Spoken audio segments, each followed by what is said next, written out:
साथियों, पिछले कैडर में हम लोगों ने वास्तविक समस्या पे आपका ध्यान आकर्षित किया था और हम लोगों ने यह प्रयास किया था कि आपको वास्तविक समस्या के बारे में सही जानकारी आप तक पहुँचे। वास्तविक जो 9 समस्याएं हैं इस देश की: अशिक्षा, गरीबी, पहला जो है अशिक्षा, दूसरी गरीबी, तीसरी अन्याय, चौथी असुरक्षा, पांचवी अस्पृश्यता, जातीय छुआछूत, पांचवा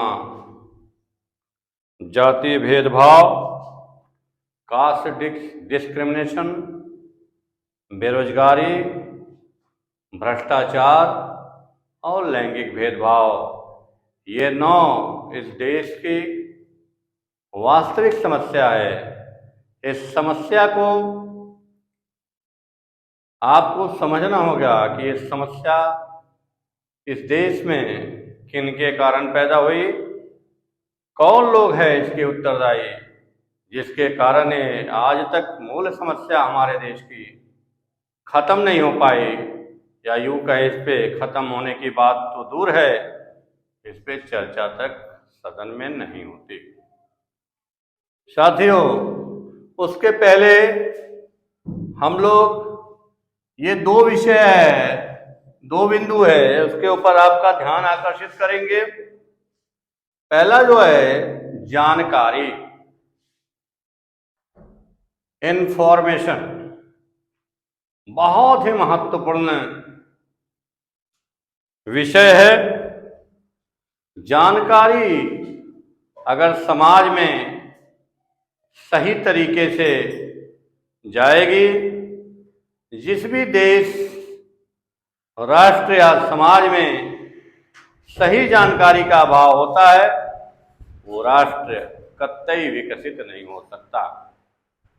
और जानकारी अगर सही जा रही है तो जानकारी से जागृति पैदा होती है, जागृति से समझदारी आती है, समझदारी अर्थात इंटेलिजेंसी पैदा होती है समाज में। और जब समाज ज्ञानी होता है, बुद्धिमान होता है, राष्ट्र ज्ञान और बुद्धिमानी से लैस होता है, तो निर्णय लेने की ताकत पैदा होती है। और जो लोग निर्णय लेते हैं वही लोग नेतृत्व करते हैं, और जो नेतृत्व करते हैं उन्हीं के समूल समस्याओं का समाधान होता है, उन्हीं के समस्याओं का समाधान होता है। वही लोग सरकार में आते हैं, वही लोग सरकार बनाते हैं, वही लोग सरकार चलाते हैं। इसलिए जो 2 बिंदु है, जानकारी, ये बहुत ही महत्वपूर्ण बिंदु है। अगर आपके पास जानकारी है और बुद्धिमानी नहीं है तो आप उस जानकारी का लाभ नहीं ले सकते। अगर आपके पास समझदारी है और जानकारी नहीं तो आपके समझदारी का लाभ आपके समाज को नहीं मिल सकता। साथियों, पूर्व में बहुत बड़ी एक क्रांति हुई, बुद्ध की क्रांति हुई, बुद्धि की क्रांति हुई, और पूरा देश जो है बुद्धि से लैस हुआ, ज्ञान से लैस हुआ। लेकिन बहुत सारे विदेशी नस्ल के लोगों या विदेशियों द्वारा जो सही जानकारी देने का काम बुद्धा के भिक्षु संघ द्वारा इस समाज को दिया जाता था, उस सही जानकारी, इंफॉर्मेशन को क्रैश किया गया, और क्रैश करके उसके जगह पे हिस्ट्री में बहुत सारे जगह मिलावट करके जो सही जानकारी, जो 90% बहुजन समाज के लोगों के पास पहुंचने वाली थी, उस समाज को क्रैश कर दिया गया, सही जानकारी पहुंचने से वंचित कर दिया गया। इसलिए साथियों, इंफॉर्मेशन का बहुत महत्व है। जो भी देश, जो भी राष्ट्र सही जानकारी प्राप्त करता है और सही जानकारी अपने नागरिकों, अपने लोगों तक पहुंचाता है, वास्तव में वही राष्ट्र जो है अपने लोगों को बुद्धिमान बना सकता है, समझदार बना सकता है। इसलिए साथियों, हम लोग बार बार कहते हैं कि सही जानकारी, जानकारी दो प्रकार की होती है, एक गलत जानकारी, एक सही जानकारी। आज भारत में 90% के आसपास जो लोग अपने ही देश में अधिकार वंचित है, जिन्हें अपने अधिकार का पता तक नहीं, जिन्हें अपनी मौलिक समस्याओं के बारे में कोई जानकारी नहीं, ऐसे लोग सही जानकारी के अभाव में गलत जानकारी की तरफ मुड़ गए हैं और गलत जानकारी पे काम कर रहे हैं, गलत जानकारी को पकड़ लिए हैं। इसलिए साथियों, अपना समाज और अपने परिवार और अपने राष्ट्र, ये तीनों ही स्तर के संस्था का विनाश हो रहा है साथियों। ये तीनों ही तरह की संस्थाएं आज भारत में डैमेज हो रही है। इसलिए साथियों, सही जानकारी के लिए ही ये जो राजनीतिक विश्लेषणात्मक अनुसंधान केंद्र का जो निर्माण किया गया साथियों, ये सही जानकारी अनुसंधान शब्द आया है। और सही जानकारी अगर आप चाहते हैं कि समाज में पैदा हो, तो उसके लिए दो वैज्ञानिक शब्दों को आपको समझना पड़ेगा। विज्ञान, इन दो शब्दों को अगर विज्ञान से हटा दिया जाए तो विज्ञान नथिंग हो जाएगा, वैज्ञानिक दृष्टिकोण खत्म हो जाएगी। इसलिए साथियों, अगर चाहते हैं कि जानकारी, सही जानकारी वास्तव में स्थापित हो, समाज में जाए, तो अनुसंधान को बढ़ावा देना पड़ेगा, रिसर्च को डेवलप करना पड़ेगा साथियों। इसलिए हम लोग रिसर्च को डेवलप कर रहे हैं, सही जानकारी जुटा रहे हैं। और आप लोगों को मैं ये बहुत गर्व के साथ कहता हूं कि आज भारत में बहुत सारे ऐसे लोग हैं जो आपको मैक्सिमाइज सही जानकारी आप तक पहुंचाने का काम कर रहे हैं साथियों। इसलिए हम लोग ये चाहते हैं कि आप तक सही जानकारी जाए, इसलिए अनुसंधान को बढ़ावा देना पड़ेगा। विज्ञान का यह शब्द है, रिसर्च को डेवलप करना पड़ेगा। और दूसरा शब्द है, ये बाद का शब्द है, आविष्कार अर्थात इन्वेंशन को डेवलप करना पड़ेगा साथियों। इसलिए साथियों, जानकारी जो है, जब तक जो सूचना है, जो इंफॉर्मेशन है, जब तक सही इंफॉर्मेशन का रिसर्च नहीं होगा, सही जानकारी का क्या परिभाषा है?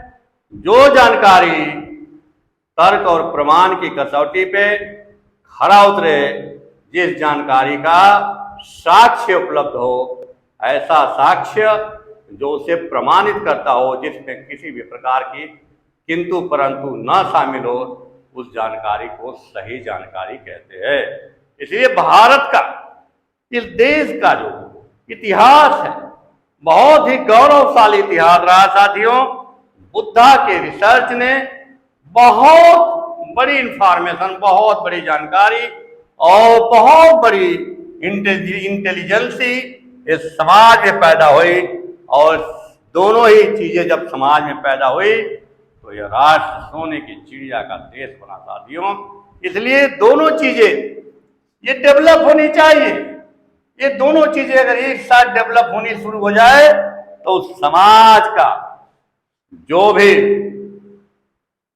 विकृति है, उस समाज का जो भी सोचने की क्षमता का ह्रास है, उस समाज में जो भी गुमराहियत, उस समाज में जो भी अंधविश्वास और अंधभक्ति है, उस अंधविश्वास और अंधभक्ति को खत्म किया जा सकता है। इसलिए साथियों, यह देश पुनः सही जानकारी की तरफ जाए, सही इंफॉर्मेशन की तरफ जाए, इसीलिए इस सेंटर का निर्माण किया गया साथियों।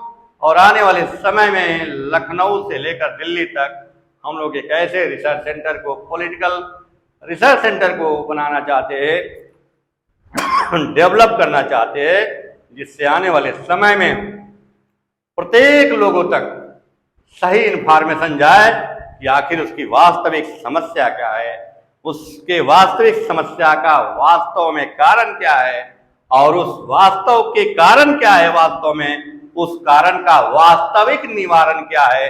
अगर ये 3 चीजों पे हम लोगों ने रिसर्च को डेवलप किया और इन 3 चीजों पे हम सही इंफॉर्मेशन, राइट इंफॉर्मेशन लोगों तक पहुंचा सकते हैं तो समाज में इंटेलिजेंस ही पैदा होगा। और जब समाज में इंटेलिजेंस ही पैदा होगी, ज्ञान पैदा होगा, बुद्धिमत्ता पैदा होगा साथियों, तो समाज नेतृत्व की तरफ जाएगा और समाज अपने हक और अधिकार की लड़ाई लड़ना शुरू करेगा। जिस दिन ऐसा हुआ साथियों, उस दिन पुनः 90% जो लोग वंचित लोग हैं, जो इस भारत के अधिकार वंचित लोग हैं, उन लोगों को पुनः उनका मौलिक अधिकार मिलेगा साथियों। और उनके जब अधिकार उनके साथ जुड़ेंगे तो निश्चित रूप से उस नेतृत्व से भारत पुनः दुनिया में महाशक्तिशाली राष्ट्र के रूप में स्थापित होगा। जिस दिन ऐसा हुआ साथियों, पुनः यह देश अपनी खोई हुई गरिमा, खोई हुई अस्मिता को पुनः प्राप्त करेगा, खोई हुई शक्ति को पुनः प्राप्त करेगा, खोई हुई नेतृत्व को पुनः प्राप्त करेगा और अखंड भारत जो हमारा है निश्चित रूप से आने वाले समय में संप्रभु राष्ट्र बनेगा। ऐसा आशा और विश्वास है साथियों। इसलिए साथियों, आप लोगों के लिए ये जो कैडर चल रहा है, ये जो हम लोगों का सेशन चल रहा है, आप लोगों तक सही जानकारी पहुंचाना हमारा कर्तव्य है, हमारा दायित्व है। क्योंकि जो समाज के जो इंटेलेक्चुअल वर्ग के लोग हैं, समाज के जो नेतृत्व करने वाले लोग, समाज के जो मजबूत लोग हैं, अर्थ से मजबूत है, बुद्धि से मजबूत है, जिसके पास मनी है, माइंड है, टाइम है, ऐसे लोगों के ऊपर समाज का ऋण है। कैसे ऋण है? क्योंकि समाज ने आपको पैदा होने का अवसर दिया। कैसे दिया? क्योंकि समाज ने अगर आपके पिताजी को, माताजी को उपलब्ध नहीं करा होता तो शायद आपके पैदा होने का अवसर नहीं मिलता। समाज अगर आपके घर में बेटी देकर बहू न दे तो आपकी वंशावली ना आगे बढ़ी। इसलिए साथियों, जो भी बेटी समाज देता है वो आप पा करके माँ के रूप में पाते हैं, आप उस बेटी को बहू के रूप में पाते हैं। निश्चित रूप से जीवन चक्र का ये अभिन्न अंग है। इसलिए समाज का ऋण है आपके ऊपर। आपने पैदा होने का कारण, आपके पैदा होने का कारण ये समाज है, आपके वंशावली के आगे जाने का कारण ये समाज है। इसलिए सामाजिक ऋण को उतारे बगैर आप अपने ऋण से, अपने दायित्वों से मुंह नहीं मोड़ सकते साथियों। इसलिए बहुत बड़ी बात है कि समाज का ऋण उतारना आपके लिए परम आवश्यक है। आपके ऊपर एक कर्तव्य, आपके ऊपर एक दायित्व है। इसलिए दायित्व को समझे और इस ऋण को उतारने की दिशा में प्रयास करें। ये जो सेशन चल रहा है, ये जो कैडर चल रहा है, इस कैडर में हम लोगों का जो आज इंफॉर्मेशन आप तक पहुंचा रहे हैं, जिसमें बहुत बड़ा रोल जो है टेक्नोलॉजी अदा कर रहा है इस देश का 21वीं सदी का। इस टेक्नोलॉजी में यूट्यूब चैनल पे भारतवासी पार्टी के नाम से चैनल है, उस चैनल को सब्सक्राइब करें साथियों, ताकि हम लोग आप तक निरंतर सही जानकारी पहुंचाते रहे। इसके बाद वाले सेशन में हम लोग विषय पे बात करेंगे कि ये जो 9 समस्याएं हैं, इस समस्याओं के वास्तविक कारण क्या है, उन कारणों पे चर्चा करेंगे और उन कारणों का निवारण क्या है। ये सेशन अनवरत गति से आगे बढ़ता चला जाएगा साथियों। निश्चित रूप से आप लोगों ने हमारी बात को ध्यानपूर्वक सुनी, इसके लिए बहुत बहुत धन्यवाद, आभार। जय भारत, जय भारतवासी, जय भीम।